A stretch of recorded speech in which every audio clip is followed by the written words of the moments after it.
sessão hoje se estendeu bastante, eu acho que foi muito importante a presença do secretário, eu sempre falo vereador porque ele não deixa de ser vereador, Rosinei, e por isso eu vou tentar ser o mais rápido possível, mas eu não podia deixar de fazer uso das palavras pessoais, das explicações pessoais na noite de hoje, para tocar no assunto, né? A gente novamente nós estamos sem governador, né? Novamente o governador Moisés afastado, a vice-governadora Daniela Rainer deve assumir amanhã, e eu espero, do fundo do meu coração, que a vice-governadora, uma vez virando governadora, ela tenha um pouco mais de consciência em relação aos decretos que até então o governador Moisés estava fazendo por aí. Tivemos hoje aqui a explicação do secretário Rosinei, sabemos o quão difícil está esse momento que todo o país está vivendo em relação à pandemia, sabemos da necessidade de isolamento, sabemos da necessidade de se prevenir, sabemos da ocupação ou taxa de ocupação, que na Grande Florianópolis, se não me engano, está aproximadamente em 98%, e sabemos que a gente não pode ficar doente, pegar esse vírus e depender do sistema de saúde, que ele já entrou em colapso, nós sabemos disso. Mas nós sabemos também que, se não entrou ainda, vai entrar em colapso a economia do nosso país. Já está, na verdade. A gente sabe de uma série de atividades de empresários, de microempresários. Hoje a gente viu aqui, não me lembro qual foi o vereador que fez o requerimento à secretária Ana Paula para que ela possa dar explicações do que vem sendo feito a nível municipal para esses pequenos empresários nesse momento de pandemia.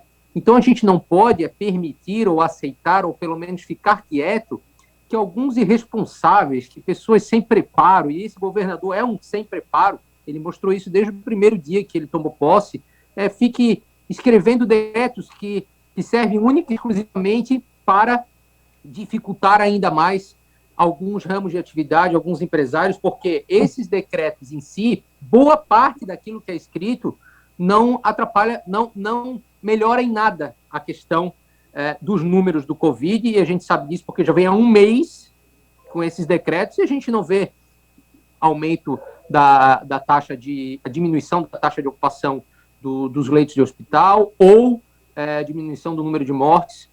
E por que eu estou falando isso? Porque sexta-feira eu fiz uma postagem falando exclusivamente sobre o esporte, especificamente sobre o esporte.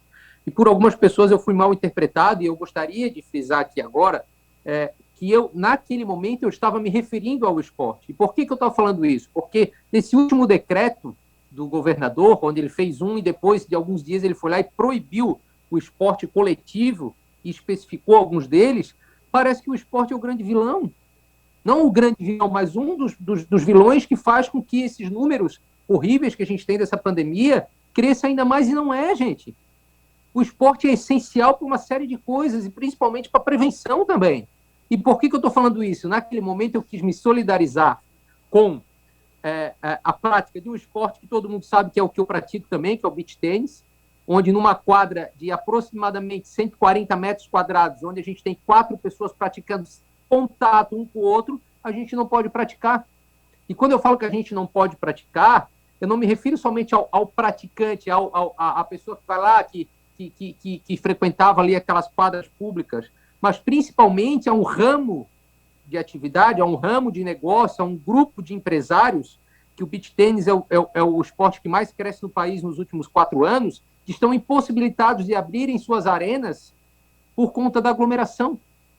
Só que está rolando aí na internet, acredito que alguns vereadores viram, ontem, uma festa que rolou aí com mais de 100 pessoas, tem vídeos e mais vídeos das festas por aí, e as praças públicas e arenas esportivas públicas lotadas.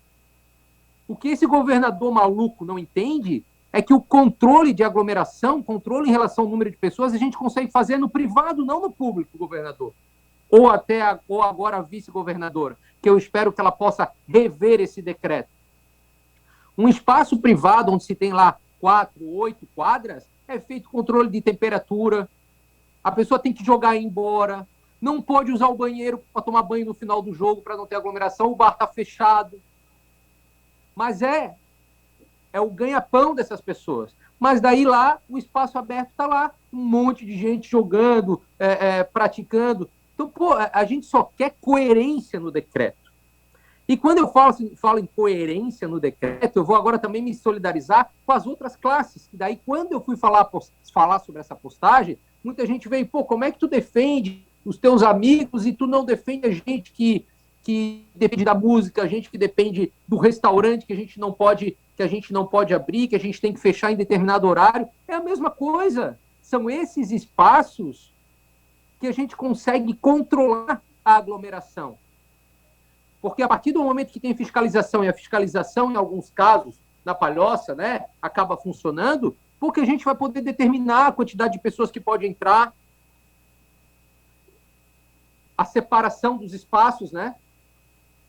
E uma série de outras coisas. Mas a gente precisa deixar o povo trabalhar, porque senão daqui a pouco vai morrer a economia. Essas empresas já estão morrendo, né? E quando eu venho aqui me solidarizar com os food parks e Palhoça, que, poxa, funcionavam tão bem, né? É um lazer para as pessoas, tem que ficar em casa. Cara, mas as pessoas precisam comer, as pessoas precisam trabalhar, então eles podem trabalhar, sim, com algumas regras. E por que eu falo isso? Que quando eu fui fazer a postagem, né, algumas pessoas falaram, e eu entendo a indignação deles, pô, Rodrigo, tu está defendendo os teus amigos ou o esporte que tu pratica, e nós? Se fosse para defender alguém, eu ia defender a mim mesmo, que tive uma empresa fechada durante essa pandemia, funcionários demitidos, e ela totalmente parou as suas atividades. Uma empresa que a gente atendia supermercados no Brasil afora, era minha. E nós fechamos. Então, eu não estou falando de mim, eu não estou defendendo os próximos a mim. Eu estou defendendo a economia de um modo geral.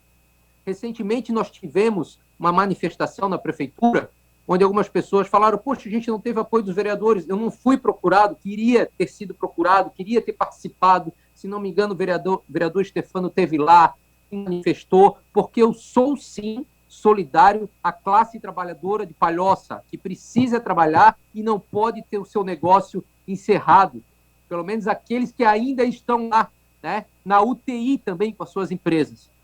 Então fica aqui o registro, e eu queria esclarecer que sempre que um governador faz um decreto, e isso as pessoas precisam entender e a gente precisa falar, porque quando a gente sai na rua, muita gente fala, e aí, vereador, que absurdo que vocês estão fazendo lá, a gente não pode trabalhar. Gente, um decreto do governo do estado, um município, ele não pode flexibilizar. A única coisa que ele pode é restringir ainda mais aquilo que foi decretado pelo governador. Tá? Porém, a gente conversa com o nosso prefeito também é um cara solidário, que ele jamais vai restringir ainda mais aquilo que o governador está fazendo. Porém, ele não pode flexibilizar. Então, muita gente fala, e aí, vereador, o que tu vai fazer para reabrir o comércio de Palhoça? O que tu vai fazer para tal atividade poder funcionar? A gente não pode fazer nada. O que a gente pode é se unir, tá? Dar mais voz a vocês, e a união das nossas vozes fazer com que essas pessoas que não entendem nada, mas nada, essas pessoas que fecham arenas, que fecham comércio a determinada hora, né? Essas pessoas possam ter um pouquinho mais de sensibilidade e se colocar no lugar desse pequeno empresário, que está quebrando e vai quebrar pela irresponsabilidade do governo do estado de Santa Catarina. A gente fez agora um ano do primeiro decreto do governo, foi dia 17 de março, e eu lembro que logo em seguida eu comentei da minha casa, na mesma situação que a gente está tendo agora de sessões online, sobre a irresponsabilidade desse governador, na época, sobre o hospital de campanha de Itajaí, sobre, na época, os respiradores, os 33 milhões daquela empresa fantasma, que era uma casa de massagem, que não funcionava, que nunca tinha vendido para ninguém. E, na época, a gente não imaginando onde que tudo isso ia dar, não se deu muita importância. Está aí, senhor governador, as consequências das suas atitudes. Mais uma vez afastado. E eu espero, rezo e torço para que a vice-governadora tenha mais consciência, tenha uma equipe melhor, onde a gente possa ter solidariedade também para a classe empresarial do nosso estado, em especial do nosso município. Fica aqui o meu registro de indignação, né, mas também de solidariedade com essa classe, né, e me coloco à disposição para que a gente possa juntos sempre lutar por vocês. É isso aí, muito obrigado e boa noite.